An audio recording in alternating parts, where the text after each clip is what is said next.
Welcome to The Art of Social Media, a podcast by SocialPilot. We host in-depth discussions with world-leading social media marketing experts that will help you discover the techniques, strategies, and skills you need to use to grow your business using social media. Now, here's your host, Tejas Mehta. Welcome to the Art of Social Media podcast. Today we have with us Justin Rowe.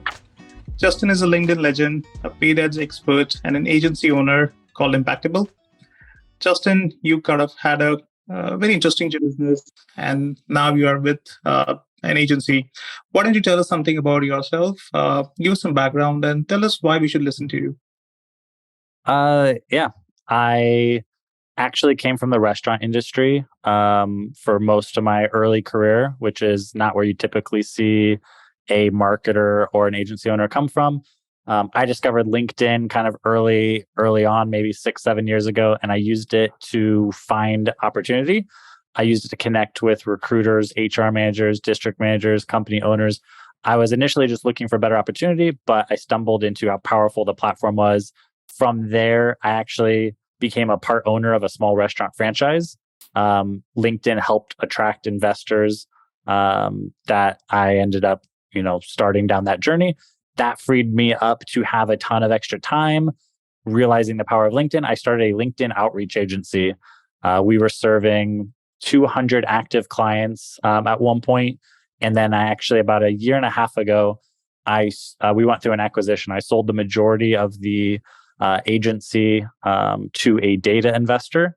And we pivoted the company at that point into a LinkedIn ads agency. It was something we were only dabbling with at the time, but after the acquisition, we made that our primary focus. And since then, I think we've worked with around 450 companies on the LinkedIn ad side. Previously, we had worked with about 1,000 companies on the LinkedIn outreach side. But now we've made the full transition. We have about 170 active LinkedIn ad clients that we manage. And I think we're one of the larger LinkedIn ads agencies in the world. I mean, there's really big marketing agencies that happen to manage probably a lot of LinkedIn accounts, but there's not that many pure LinkedIn ads agencies that are managing as many as we are. So in that regard, I think we kind of shot up and became one of the experts in that space. Oh, that's an interesting journey. Tell me something. How do you attract investors for a restaurant on LinkedIn? How does that work? In which world that works? It happened accidentally, but the long story short is I started posting on LinkedIn about my journey, and I started growing my network in my city. And what accidentally happened is I became one of the most visible, probably the most visible restaurant operator in my city on LinkedIn, which sounds impressive. But I guarantee you in most cities, there's not a single person trying to dominate LinkedIn in the restaurant world. So if that was someone that wanted to try that, there probably wouldn't be that much competition. You could be the most visible restaurant operator in your city on LinkedIn in any given city. So by doing that, which wasn't hard at all, I realized when investors were coming to LinkedIn looking for operating partners, they had money, they wanted to start a franchise, and they were looking for a restaurant operator to partner with. Apparently, they would come to LinkedIn and they would start their search, and they would look, restaurant operator in Fort Wayne, Indiana, or in Louisville, Kentucky. And I was the number one person that showed up. And so they started reaching out. So because I was active and sharing my journey and posting as a restaurant operator, I became the most visible restaurant operator in my city, which accidentally kind of attracted investors to find me and seek me out and present partnership opportunities to me. And I ended up taking one of those and started a Potbelly sandwich franchise. So we actually have, if you're in Louisville, we have the one in Fort Wayne, and there's actually 3 Potbelly sandwich shops in Louisville that I'm part owner of. Pretty cool. Great journey. Yeah. Why LinkedIn? Why not do this on Instagram or Facebook? Like, what inspired you to kind of go to LinkedIn? Early on, I was never one that was on social media before. I was never active on Facebook or Instagram. I still am not on Snapchat or most of these social media. So what attracted me to LinkedIn was that it was a professional network. It was a place, it was kind of, it was a place where professionals. If you were popular on LinkedIn, or if you're visible on LinkedIn, I feel like it has more real world benefits than if you're just popular on like Instagram. Unless you have a consumer brand, then being popular on Instagram would probably be really good. But for me, if I have business aspirations, then being a visible person contributing on LinkedIn, I thought would have a lot of benefits, which it really did. Got it. So I'm assuming when you say you were active on LinkedIn, you were mostly about organic posting, where like just building in public, sharing your journey. Yeah, the three main things I would do is I would send 50 connection requests a day to my target audience. And early on, my target audience was people that might have better jobs and opportunity for me. Eventually, it became people that might be potential investors. And then now it's, people that might be potential clients. But sending connection requests daily to a target demographic, and expanding my network in a targeted way. The second was posting consistently. And a lot of it was just sharing my journey, my lessons learned, my failures, my wins. Someone the other day had said that they went back through like 3 years of my posts. And they said they saw a couple of posts that they liked, and they went back 3 years. And it really tells a story. Like, I started posting when I was a restaurant operator looking for a better job. I was posting all the way through when I became a part owner of a restaurant franchise. And then I was posting about how I started this little side hustle about LinkedIn outreach. And then I was posting all the way through when that agency sold. And now I'm still posting as a CMO of Impactable, growing a LinkedIn ads agency. So yeah, I just post about my journey, shared my insights, my philosophies. And then the third thing I did was I engaged a lot with the community around me. So I would spend a decent chunk of my day, not a chunk of the day, but at least an hour a day, I was usually spending just commenting on other people's posts, engaging with the community around me, and just being active and showing up in that way. And those three things, I think, really helped grow my presence and engagement and following on LinkedIn. And how long back did you start it? You said 5 years? Yeah, I want to say 5 or 6 years. So my son, I have a son that just turned 4. And I remember right before he was born is when I was freelancing for LinkedIn outreach. I LLC'd the company a couple months after he was born. So that was 4 years ago. And then I probably got started down the actual LinkedIn road and got into the restaurant ownership side a couple years before that. So probably 5 or 6 years ago is when I really got started into LinkedIn. Right. So the three things that you mentioned were like sending relevant connection requests and then posting consistently and then kind of engaging with the target audience. And that used to work 5 years ago. What is working now on the organic side of LinkedIn? I think those main principles haven't changed a ton. You used to be able to send a lot more connection requests than you can now. You used to be able to send 50 to 100 connection requests a day. Now you can only send 100 connection requests a week. So I would say that one is limited. The other two are very much still core principles. I post pretty much daily, and I spend about an hour a day engaging with the community around me. I think it just has to be done with intention. So there's caveats to it. Like, you can't just post anything, post funny memes. If you're posting kind of your niche industry experience, that goes a long way. Because the whole goal, my mindset around posting or being popular on LinkedIn, I don't really care about being popular or having viral posts anymore like I used to. The main thing I want to do is I want to position myself as an expert resource in my little corner of the world, so that if and when people that are in my little circle, well, I guess I have a decent sized circle now, in my circle have a need, I'm the one that they think about, or our agency. So I post, basically I post helpful tips, tricks, hacks, and I kind of work through and give the whole playbook away, like exactly what people pay us to do. I'll teach people how to do that for free through my LinkedIn posts. Because the people who have the budget and lack the time, they have no intention of stealing my playbook and doing it themselves. They want an expert to do it, and we're demonstrating that we are those experts. Makes a lot of sense. So you're saying the core principles remain the same, but then LinkedIn itself has changed a lot. The type of content that you can publish on LinkedIn, be it videos or be it like PDFs, be it like those carousel posts, etc. How does that come into play for organic posting? Yeah, so I do feel like I kind of fell off the map a little bit. So I stopped being active about a couple years ago, and I took about a year off where I was really not active. And then beginning of last year, I came back with a vengeance, and I've been consistent ever since. I really haven't changed up the my format too much. I did start getting into video more last year. I started growing the YouTube channel and then using videos over here. I was just doing the editing myself with some basic programs. I know a lot of the popular content creators now, they're really big into using carousels and the documents, and I've dabbled a little bit in those. So I think you can, I think you can use whatever you're comfortable with, and I don't think you have to use.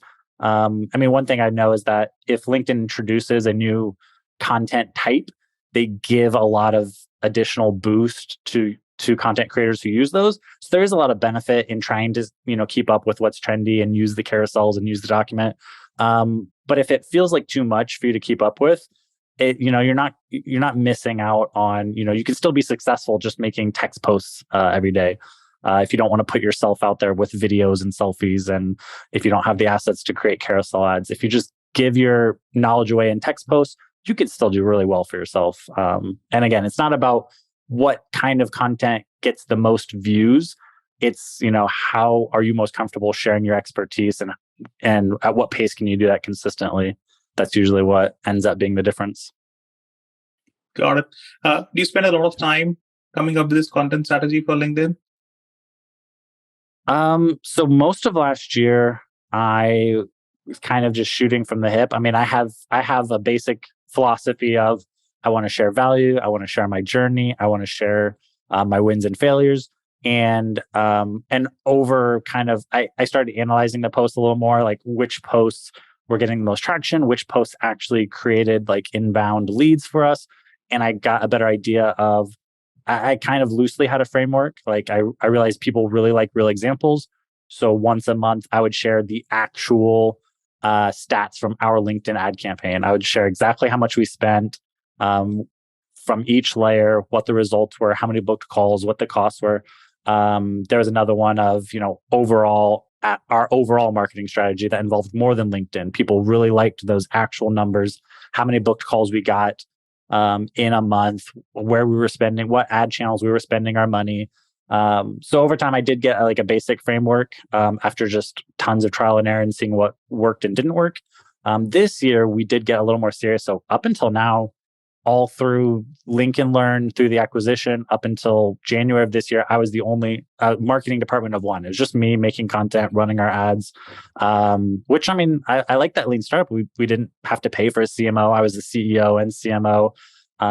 But it is hard to put out high quantity of quality content and be consistent when you don't have more people in your department. So I did break down and finally hired a full-time marketing person on our team in January, and their first or main objective is to just help me improve the quality, maintain consistency, and flesh out these things so that I can just show up and do my part and don't have to do as much of the back end stuff and as much of the planning and plotting. I can just, kind of scale my time more efficiently.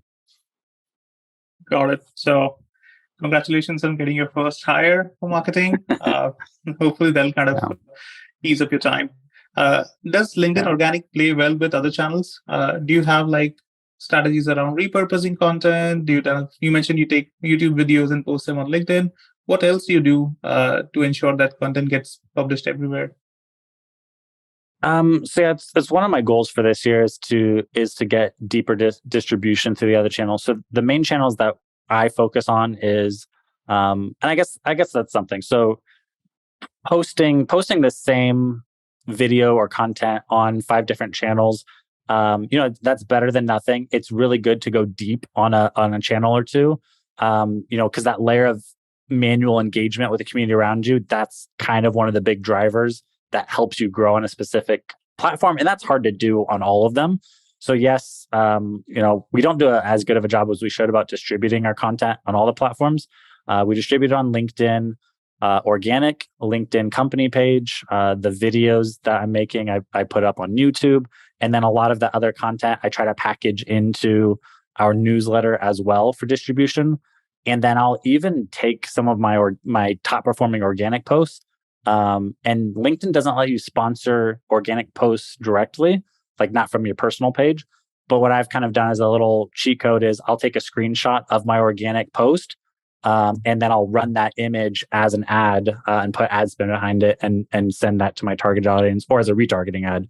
So it looks very organic in the feed, but it's actually being sponsored and pushed out by my company page. But it has like my picture on it, and it looks like one of my organic posts because it's just a screenshot of that. So those are the main ways that we try to distribute. We could definitely do a better job of pushing out to Facebook or chopping it up into like some Twitter posts, but we haven't done very well there. Interesting. So your core message here is go deep on a channel and kind of build a community around it rather than going wide, spreading yourself too thin. I would say so. I mean, I would definitely go deep on a channel or two. And I would say going deep on a channel or two is probably better than just going wide and not going deep on anything. If you have the ability, I think the answer is a mix of both. Like I would, even if I don't have any time to engage on Facebook, like I still want my stuff to be published there, and there's no harm in pushing it out to all the platforms. So I do think you can easily set up a wide net where you at least distribute it wide, but then you should pick a channel or two where you can kind of go deeper, engage, and grow more a following a little faster. Makes a lot of sense. Nice hack about taking a screenshot and publishing that on your company page to do ads. I guess a lot of tricks that you might have learned running LinkedIn ads. Spill the beats. Which type of LinkedIn ads work the best? So I would say the standard that most people are using is single image. And I would say there's nothing wrong with those. That's still probably a really good ad type to have in most of your arsenals. I'm really a fan of, so with single image, one of my favorite is actually doing what I just said, taking a screenshot of an organic post.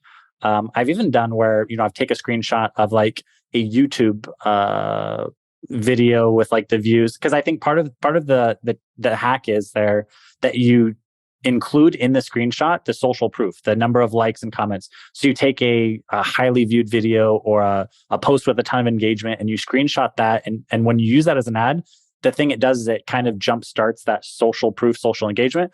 Because one of the things we've seen is when you're running an ad, the more likes and comments it gets, the lower you can drive your cost per click down. When people see that other people have engaged with it, they give it more attention. So if you can hack that a little bit by screenshotting that and making, showing people that you have these posts that have gotten a lot of traction, it really helps. The other video or the other ad type that I really like is video, because it's the reason I got attracted to YouTube is because humanizing your brand a little bit, showing a face, showing personality, giving people, more of a feel of who you are and what you're about. I think that goes a long way for making them trust you and making them feel comfortable working with you, especially if you can show them, more about your CEO, your founder, your philosophy, or even your team. Like these are the actual account managers who will be helping you. They're nice, they're experts, they're professionals at what they do. So I think the single image is kind of a foundational one that most people should be running. Video, if you have the assets, I really like. The other great thing about video ads is that instead of just tracking, they clicked it yes or no, it's how engaged were they with the video. Did they watch 25%, 50%, 75%, 97%? And then you can retarget based on that. So I could run a cold campaign with videos, and then I could choose just to retarget those that were highly engaged with the video. They watched 97% or 75% of the video. I retarget them with the next kind of stage. Or if it's video in the retargeting layer, so I already know they engaged in some way, visited my website, we retargeted them with video ads, and they were highly engaged with that. So that's a really warm audience. That might be a group you put a lead gen form in front of with a stronger call to action, because they've been highly engaged with multiple layers of your ads. So those are the two top ones. And then the third one that I would say probably everyone should have is text ads. Kind of text and spotlight ads I put in the same, but text ads are a little better. They get a bad rep because they don't have the best click-through rate, and their cost per click isn't that amazing either. But if you use them as retargeting, what I found a lot of times is you essentially get free advertising. I've seen it so many times where you have 10,000, 20,000 impressions and you've only paid $10. So I don't get hung up on the fact that I haven't had a ton of clicks. I look at all the free impressions I'm getting. It's almost like, if you could pay for a billboard and X amount of thousand people, drove by it, but you only had to pay $10. Like, I don't care that I couldn't get a ton of attributable conversions from it. In my mind, I know that free advertising isn't a bad thing. So I really like those for that reason. Interesting. So the video ads, single image ads, and text ads sound like a great strategy. Do you have a particular client type? Are all your clients B2B clients? Because what I fail to understand is LinkedIn meant for B2C advertisers? I would say I think all of our clients are B2B, and not that we don't serve B2C. But the challenge is that compared to other ad channels, the cost can be a little higher. The cost per click, the CPM, the cost per lead, the cost per conversion, it can be higher. What we tend to find is that the quality is also higher. So once you see the fleshed out data, you're usually willing to pay a higher price for these leads and conversions because they close at a higher rate and they buy, the deal sizes are bigger. But for B2C, especially if the LTV, like if the amount that you're getting from the offer isn't that much, I think that can be prohibitive. Because it really works better if the lifetime value of getting a new client is $5,000 or more, or at least $3,000 or more. So when you get into like the lower LCV, which a lot of the B2C kind of is, that's where the math gets kind of hard to justify. Like you do have to spend a decent chunk to get these, and so yeah, if the offer is on the lower end of the price range, then it might be hard to justify. Got it. Going back to your strategy that you just mentioned about getting clients, cold campaigns, and then retargeting extra. It sounds like you have a funnel set up for LinkedIn, like series of ads that you run for a same audience. Tell me more about that. How does that work? Some example. Yeah, so I kind of developed this basic framework of it's like a 6-month framework where we retarget and we put them into certain little buckets. And let's see. And the main is that I target them cold. Let's see if I can actually pull it up. Oh yeah. So I target them cold. And in this initial layer, the cold layer on the left, and then for 90 days, so this pocket in the middle, for 90 days we retarget them. And the big strategy, the big mindset is that we're looking to build trust and credibility. So we retarget them with things like case studies, testimonials, press releases, expert advice. This is where I also layer in the text ads and the spotlight ads, which we talked about. It could be a good spot for lead gen forms as well. So after they engage initially, they go through 90 days of retargeting.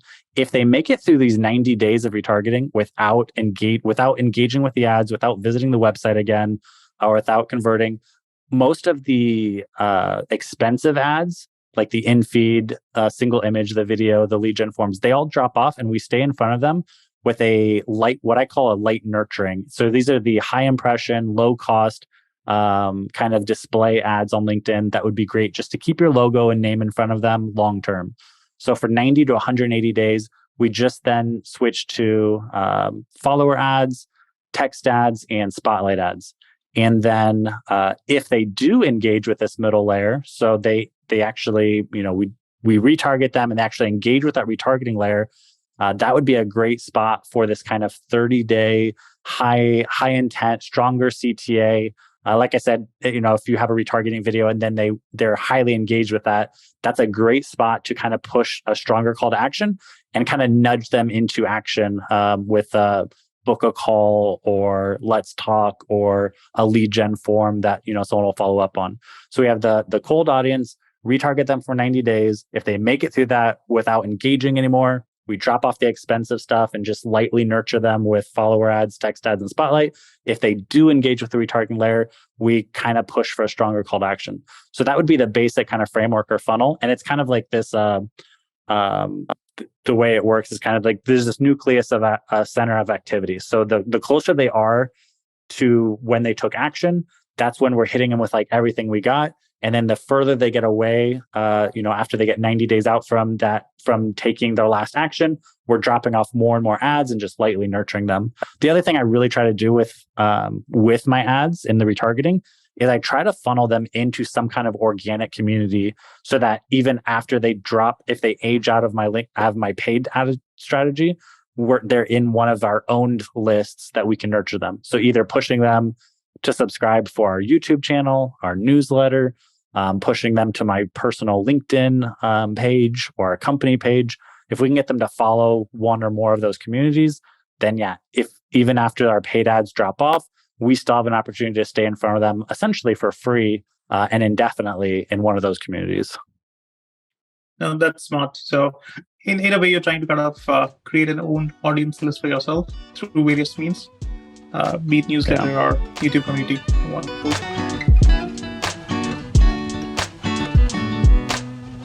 The Art of Social Media is brought to you by SocialPilot. To find out more about SocialPilot and how we can give you everything you need to hit your social media marketing goals, visit socialpilot.co. And then make sure to search for The Art of Social Media in Apple Podcasts, Spotify, and Google Podcasts, or anywhere else podcasts are found. Make sure to click follow so you don't miss any future episodes.